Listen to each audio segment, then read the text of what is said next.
Ici et maintenant, 24 heures sur 24, sur Internet, ici et maintenant.com. Vous êtes à l'écoute de la radio Ici et Maintenant sur 95 de FM et sur l'internet ici et maintenant.com.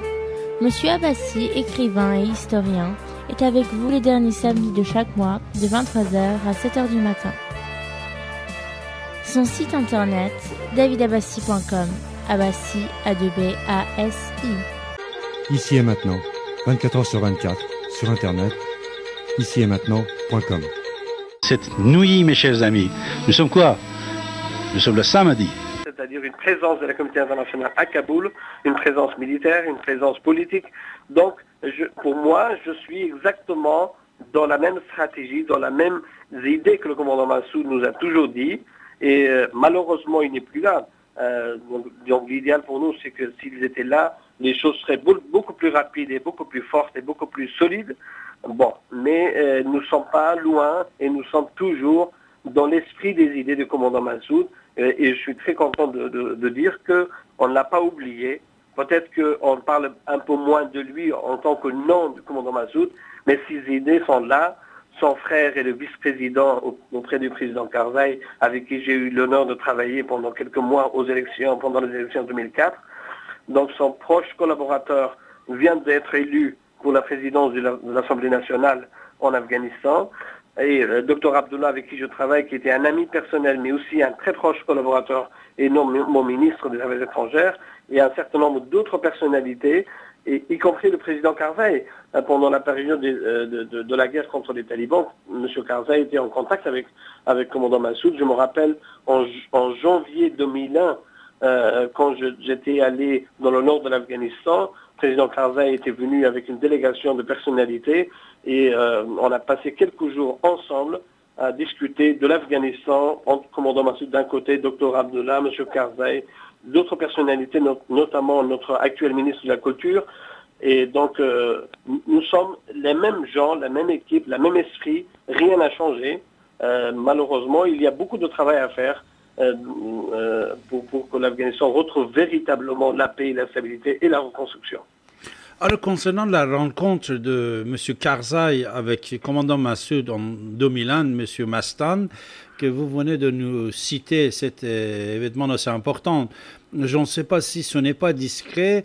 Si vous pouvez nous donner un peu plus de renseignements, c'est-à-dire cette mission que M. Karzai ramenait l'autre jour, en 2001, en Afghanistan, avec le commandant Massoud, et vous étiez présente. Est-ce que vous pouvez nous donner un peu plus de renseignements à ce sujet-là? Oui, donc c'était en début janvier 2001. Moi, j'étais allé là-bas parce qu'on devait discuter d'un certain nombre de choses. Parce que je crois que c'était le même moment, M. Mastan, que le CIA il avait pris contact avec les talibans d'un côté, qu'il y avait des rencontres dans certains pays du Golfe Persique. Et c'est à ce moment-là que des sages afghans, ils ont pensé que ça serait mieux que les talibans ne peuvent pas être, soi-disant, présents dans l'échiquier politique international avec des complots, etc., etc. Je crois que la mission, c'était ça, de ramener le pensée de la résistance afghane vers une indépendance loin de pensée talibane et de pouvoir taliban, non? Ah oui, totalement. Voilà. Totalement. Vous savez, les talibans ont eu une certaine sympathie, une certaine popularité jusqu'en septembre 96 et je dirais 97 maximum. À partir de là, personne ne comptait sur les talibans. Bien sûr, d'abord le peuple afghan, ensuite sur le plan international, ils étaient inacceptables par rapport à ce qu'ils faisaient par rapport aux droits de l'homme, aux droits des femmes et à tout ce que ça représentait au niveau des droits internationaux et le terrorisme qui venait de s'installer de plus en plus avec le soutien de Moula Omar et de son équipe. Ça, c'était vrai. Mais il y avait un certain nombre d'initiatives ici et là.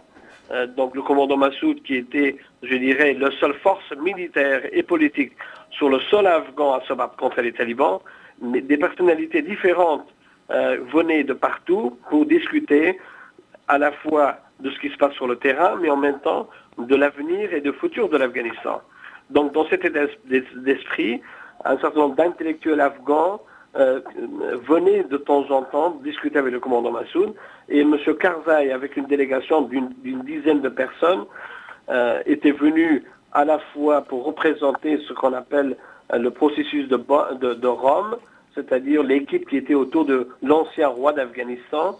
Il y avait un cercle politique qui cherchait des solutions pour la paix en Afghanistan, et donc il y avait parmi les différentes je dirais, cercle politique, ce qu'on appelle le processus de Rome, et M. Karzai était un élément important dans cette équipe-là.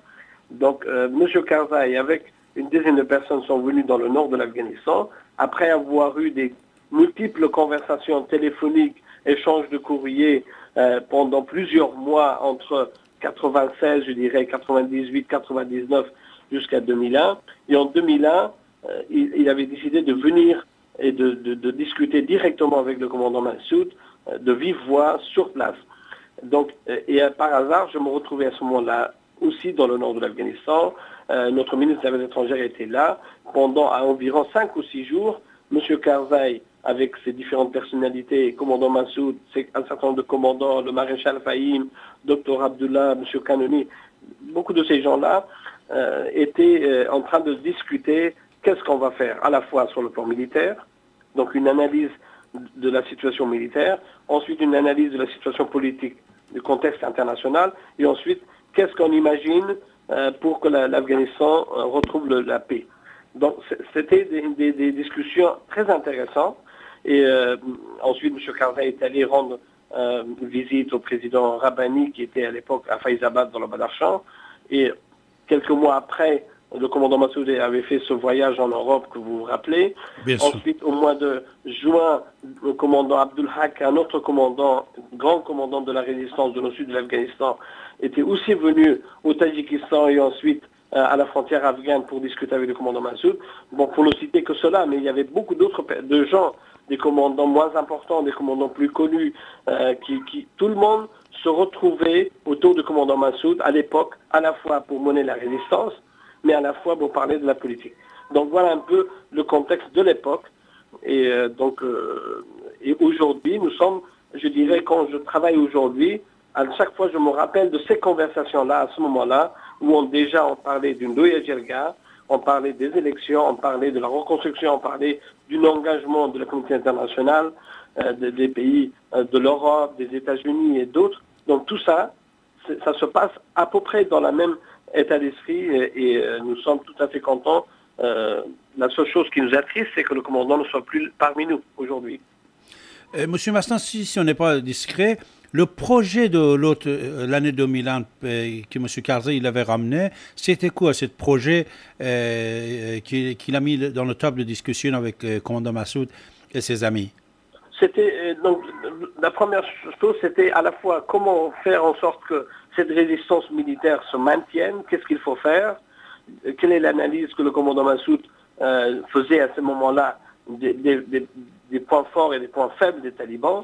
Donc le commandant Massoud expliquait que les talibans ont énormément de difficultés à contrôler les régions, ils agissent de plus en plus comme une force d'occupation, qu'il est possible que les gens se révoltent ici et là dans le centre du pays, la population chiite d'Afghanistan qui était de plus en plus écrasée, dans le nord, dans la région d'Herat, un peu partout. Donc c'était d'abord une analyse très précise, très détaillée de la situation militaire par rapport aux talibans. La deuxième chose, c'est comment il fallait faire pour que les gens se retrouvent pour parler. Donc certains avançaient ce qu'on appelle la Loya Jirga en Afghanistan. Oui. Et d'autres qui disaient peut-être que la situation militaire ne le permet pas, qu'il faut faire quelque chose provisoirement à l'extérieur de l'Afghanistan quelque part. Donc voilà, c'était ça. Donc la Loya Jirga, c'est que le peuple afghan se retrouve et que la communauté internationale apporte son soutien et que l'Afghanistan puisse se retrouver, reprenne le chemin de la paix. C'était à ce propos-là. Donc est-ce qu'il fallait faire une Loya Jirga à l'intérieur de l'Afghanistan, à quelle échéance, dans quelles circonstances, à quel moment, si ce n'est pas possible en Afghanistan, où est-ce qu'on peut le faire à l'extérieur? Et ensuite, qu'est-ce qu'il faut faire pour que la résistance puisse avoir un maximum de soutien politique, moral, matériel je dirais d'abord des Afghans en Afghanistan, des Afghans à l'extérieur de l'Afghanistan, mais aussi de la communauté internationale tout entière, parce que pendant de longues années, l'Afghanistan a été oublié. Donc les talibans, avec leur soutien, leur soutien d'Al-Qaïda et de leurs amis régionaux, faisaient une forcing incroyable, mais que le reste du monde était un petit peu à l'écart de tout ça. Donc voilà, je ne veux pas rentrer plus dans les détails, mais c'était ça. Donc comment il fallait faire